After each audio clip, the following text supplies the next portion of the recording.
Everybody loves a good underdog tale, and if its lead players are women, which is like Bollywood's most marginalized, then your heart is with them. That's where Saandh Ki Aankh, starring Taapsee, Pannu and Bhumi Pednekar, gets it right. But they are not always bang on target. There are certain shots which they miss. Allow me to explain, both Bhumi Pednekar and Taapsee Pannu are in their early 30s, but they are on call to play 60-something sharpshooters from a rural village in Uttar Pradesh. Does it work? I'll be very honest with you, it doesn't work always. The reason being, somehow they're not able to nail the physicality that's required for them to play somebody who's 60 when they're clearly not. From their hands to their wigs that are very distracting. It's almost like they're let down by the physical demands of the role, but emotions wise they get it bang on target. Taapsee plays Prakashi Tomar and her sister-in-law is Bhumi Pednekar, who's Chandro Tomar.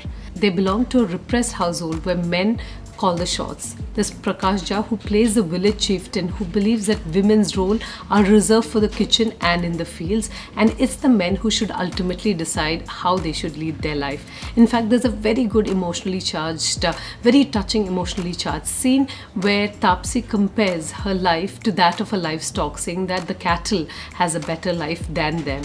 She's bang on target, and there are times when they are truly touching. The camaraderie between Taapsee's character and Bhumi's character is incredibly touching. In fact, one of the highlights of this film that I thought were those emotionally charged sequences between them. The scenes where at night they discuss about their plight.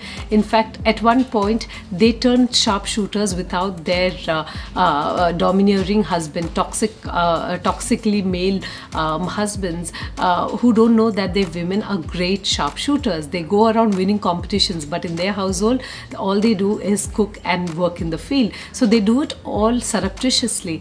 And at one point I remember the sisters-in-law were lying in bed and discussing how would their husbands actually react if they knew that they're world champions now and they're bringing glory to their state. And one of them wryly remarks that by breaking your bones. So the ease with which they normalize, they normalize abuse kind of jolts you, and it brings very important topics to the fore. So as far as acting goes, apart from not physically fitting the part, I think the women have done a tremendous job. In terms of pace, I have to tell you it's a long movie because there are certain scenes which have been just ingratiated so that we feel empathetic towards them. While sometimes your heart bleeds, not every single dramatic moment actually works. The movie would have benefited heavily from some editing towards the end. The scenes such as where these old women, the sprightly old women who are very hardy, they take on some young men for eve-teasing their granddaughters. It just seems very contrived and like a stage drama. The parts in which they are also mercilessly teased by the spectators because they are in these gagras, which are the long skirts, and they wear a veil and they enter a competition which is usually reserved for men and for women from royal families who know how to shoot.